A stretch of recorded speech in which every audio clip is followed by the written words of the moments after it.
Do you find yourself scrolling through Facebook for hours without realizing it? Today, I'm going to show you exactly how to set a daily time limit for Facebook on your Android device so you can take back control of your time. First things first, let's go to our app drawer, find the Facebook app, and let's go into that. Now, tap on the three lines in the top left corner and then tap on settings and privacy.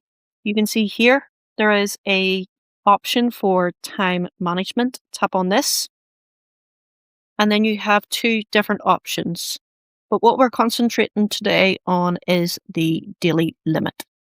So as you can see at the minute it's off. If I click onto this, we have a number of different time intervals. So it says, we'll remind you to close Facebook when you spend this amount of time in a day. We'll also let you know when you're close to reaching the limit. So we have 1 second, 1 minute, 6 minutes, 15 minutes, 30 minutes, 45 minutes, 1 hour, and 2 hours. I'm going to set mine for 30 minutes and then hit the save button. And that's basically all there is to it.